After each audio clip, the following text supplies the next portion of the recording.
Welcome to the Deep Dive, the show that takes the density out of difficult topics and delivers the most crucial knowledge right to you.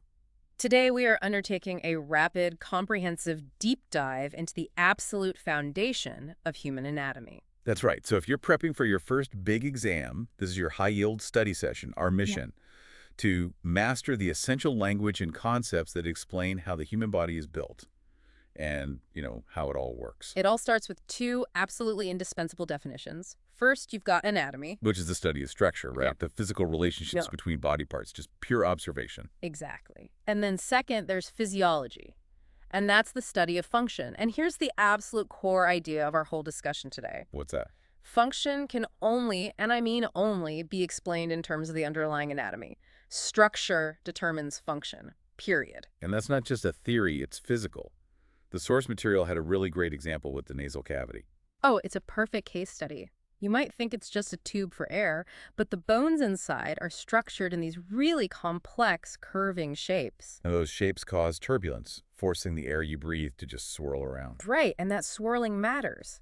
Because that turbulence, that's the physical mechanism that enables the function. The function being? Filtering out dust, warming cold air, and humidifying dry air before it ever gets to your delicate lungs. If those bones were just straight tubes, that whole process would completely fail. It's an elegant link.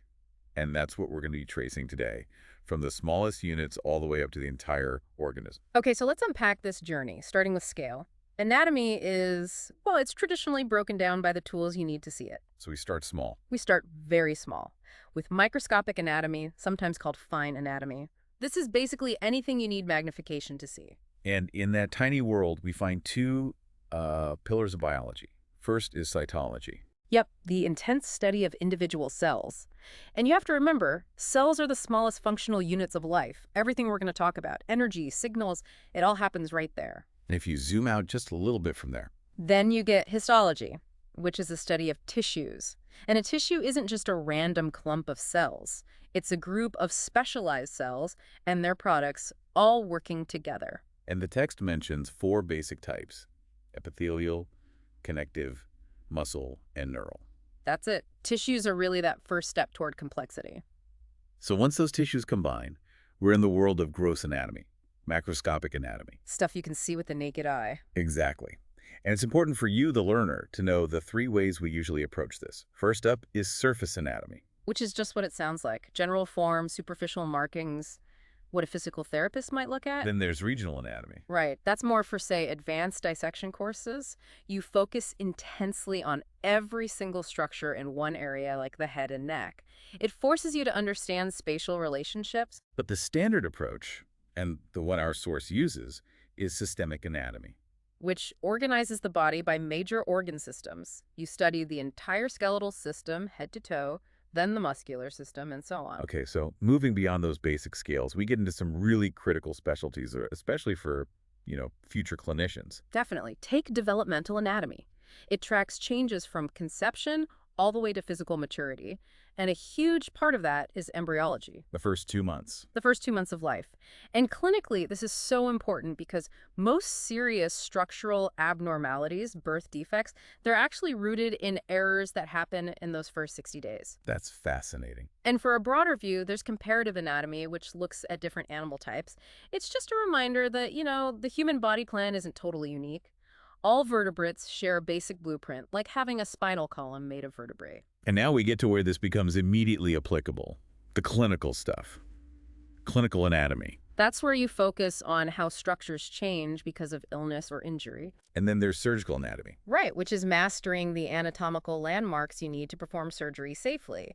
And of course, today, everyone needs radiographic anatomy and cross-sectional anatomy. How we see inside the body with things like CTs and MRIs. Exactly. Speaking of structure, let's nail down that hierarchy of organization. There are 6 levels, and they all depend on each other. We have to start at the bottom.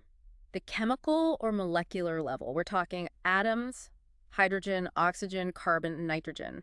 They make up over 99% of the atoms in your body. And those atoms form molecules, like water and proteins, which then form the cellular level. Then you group cells together to make the tissue level. Then the organ level, where different tissues combine to do big jobs, like the heart, Those organs then work together in an organ system, like the cardiovascular system. And finally, all 11 systems working together form the organism level, the human being. And you can't understand one level without the others. Think about a heart attack, a lack of oxygen, a molecular issue, Causes heart cells to die. That's a cellular failure. which damages the heart tissue. Tissue level. The organ, the heart, can't pump. The whole system is affected, and the organism is in crisis. Every single level matters. And that failure, that loss of balance, that's disease, the study of which is called pathology. Right, and when we talk about disease, we have to distinguish between a sign and a symptom. This is huge for exams. A sign is something a doctor can see or measure. It's objective, like a fever or a rash. Whereas a symptom is what the patient feels. It's subjective. Nausea, pain, dizziness. I can't feel your headache, but I can measure your temperature. And the concept that keeps us from falling into pathology that connects all the systems is homeostasis. You've got to know this one. Homostasis. It's the physiological maintenance of a relatively stable internal environment. So it's your body constantly working to keep things like temperature and pH in a very narrow, happy range. Exactly. And the failure to maintain homeostasis is disease. If you take nothing else away, just remember this. Structure enables function, and function maintains homeostasis. So beyond structure, what defines a living organism? What does life do? Well, we have to display responsiveness or irritability reacting to our environment, and adaptability, which is making longer-term adjustments. And of course, growth, reproduction, and movement. And all of that requires fuel. Which brings us to metabolism, the sum of all the chemical operations in the body. And that's broken down into two parts, right? Right. Catabolism, which is breaking things down, and anabolism, which is building things up. And to power all that, we need respiration, using oxygen and excretion to get rid of the waste. Okay, so let's do a quick flyby of the 11 organ systems that make all this happen. We can group them. First, for support and movement, you have the skeletal system for support and protection, and the muscular system for locomotion and heat. And wrapping it all up is the integumentary system, skin, hair, nails for protection. Then you've got your control systems. The nervous system is for fast, immediate responses, think crisis management. The endocrine system is the slower, long-term director, using hormones. And finally, the maintenance crews.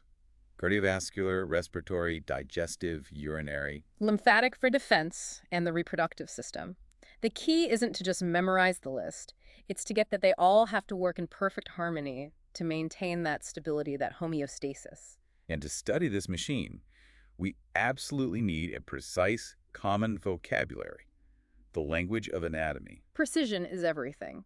A surgeon in New York has to know exactly what a colleague in London is talking about. That's why we use Latin and Greek terms, and why we're moving away from eponyms. Okay, so the single most important concept here is the anatomical position. You have to burn this into your brain.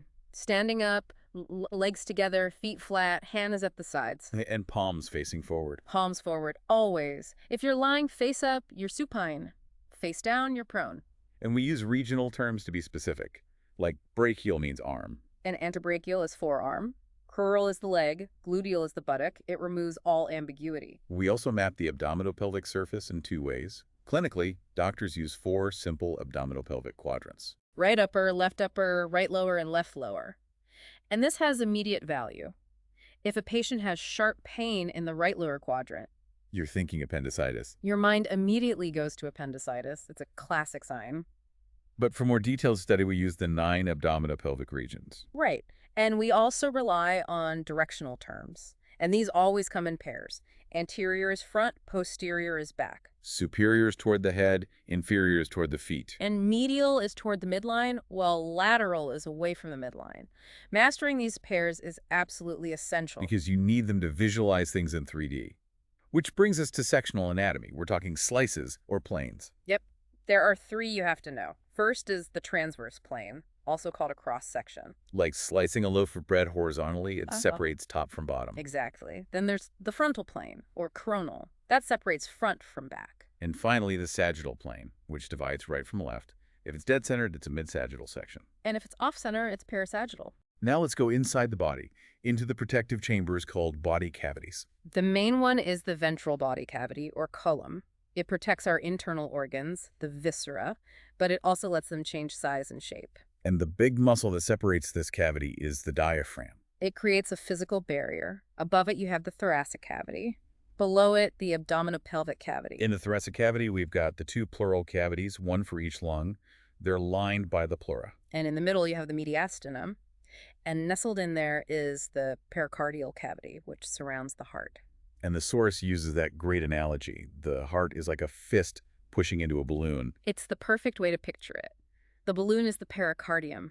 The fluid between its layers stops friction when the heart beats, Below the diaphragm, we have the abdominopelvic cavity. which includes the upper abdominal cavity with the stomach and liver, and the lower pelvic cavity with the bladder and reproductive organs. The whole thing is lined by the peritoneum. Okay, so to bring this all back to clinical practice, how do we actually see all these structures in a living person? That's the world of diagnostic imaging managed by radiologists. The workhorse is still the X-ray. Which works based on radiodensity. Right. Air is dark, bone is white. Great for fractures. A huge leap forward was the CT scan. It gives you those sectional views we talked about. And the modern spiral CT scan is even better, right? Much better. Higher quality images, less radiation. But for amazing soft tissue detail, you need an MRI, magnetic resonance imaging. No radiation there. It uses a magnetic field. Exactly. It's incredible for looking at things like the brain. And then for safety, like monitoring fetal development, we use ultrasound, just high-frequency sound waves. And what was that last one for blood flow? DSA, digital subtraction angiography. A computer subtracts images to show only the flow of a special dye in the blood vessels. It's really amazing technology. And it all culminates in the Visible Human Project. The ultimate anatomical reference. A complete computerized human body built from thousands of digital cross-sections. So after all this, what's the big takeaway from our deep dive? Well, anatomy is the absolute foundation of physiology.